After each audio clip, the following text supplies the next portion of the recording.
how do you define hate? Well, you just said you allow the purported target of the hate to define it.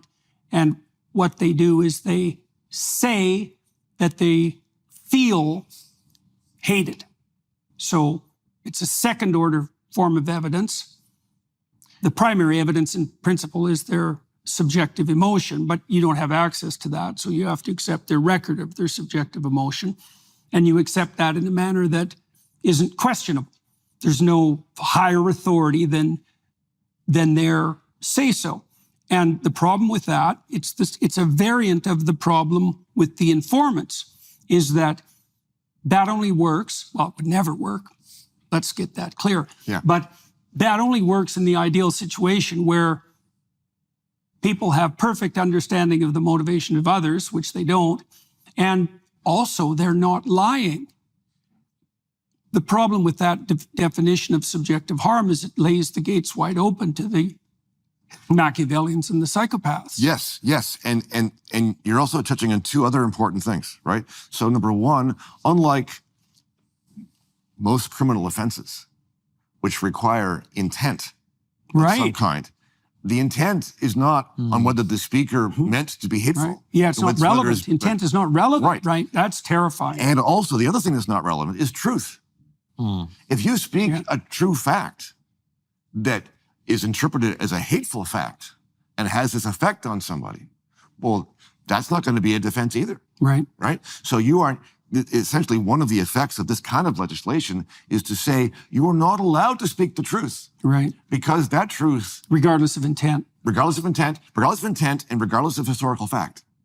Yeah. We are outlawing an effect. Yeah, right. Absolutely. Okay. And to expand that even further, with comedy, it's interesting because, of course, Scotland, where some of the most ridiculous legislation is being passed, is the place which hosts the biggest arts and comedy festival in the world, the Edinburgh Fringe. Right. And to your point about truth, well, you don't even have to be saying something true. At this point now, they've passed a bill which means that comedians could be investigated for jokes they make.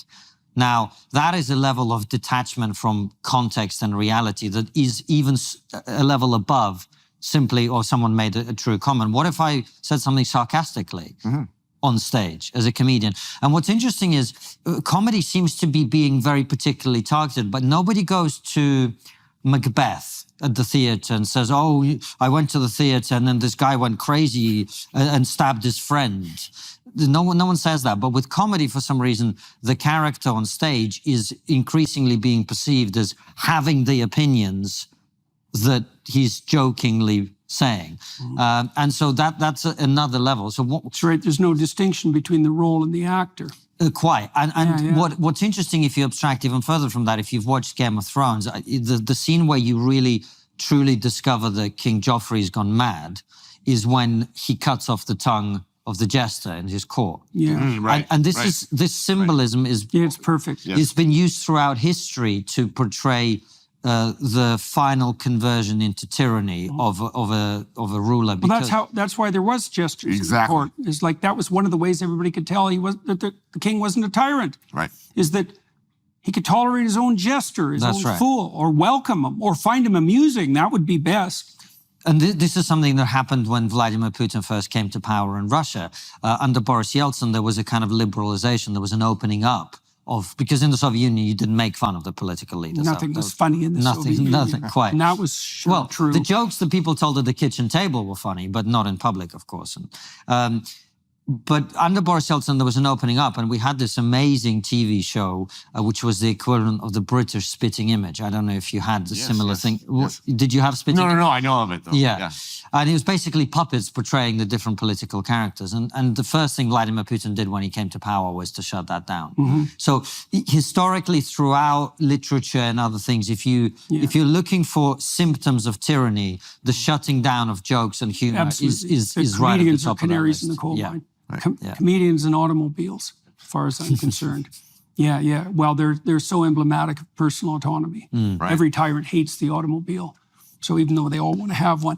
Okay, so let's delve into the hate issue a bit more too, because in Canada, we have protected categories of hate, right? So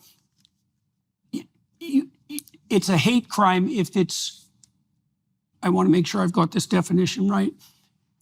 It's a hate crime if it can be shown, if your utterance can be shown to be discriminate against a protected class. Well, yes. Like, So it's not merely that you hurt people's feelings, right? It's that Correct. they have to hurt them for a particular reason. Well, it's a discriminatory. So we have these two realms. We have the human rights realm and we have the criminal realm. And we've had hate speech restrictions in our criminal law for a good while, and they're rarely used.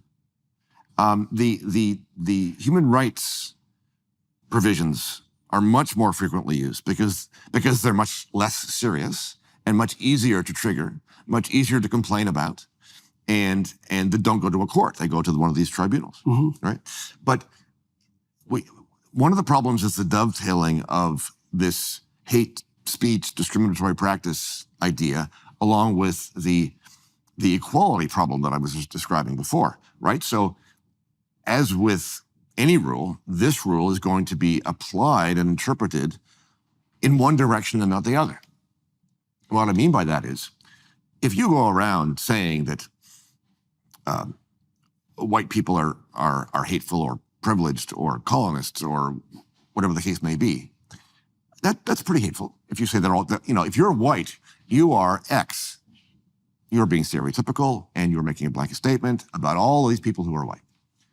That's not going to be entertained as hate speech because of the way that our equality law has been interpreted, which is, and this is one thing that the Ontario Human Rights Tribunal said fairly recently, they said, people who are white cannot be discriminated against. Yeah, I read Right? that. But you're not a protected group. They are not a protected group. Some animals are more equal than others. yeah. Exactly so. So this kind of law, the hate speech law, is likely to be interpreted in that way, which is, oh, you can only utter hate speech against protected groups. If you utter hate speech against those other people who are not in one of those There's groups, no then hate speech against the oppressor classes. it doesn't qualify. And by the way, this isn't theory. No. This is No. so in Scotland, for example, they passed this bill on the 1st of April. Of course, they did recently. And in the first week of it being passed, there were more reports of hate speech than there had been in the previous several years. And the reason was that many people reported a speech given by Hamza Yusuf, the First Minister of Scotland, in which he was being openly racist against white people. Right.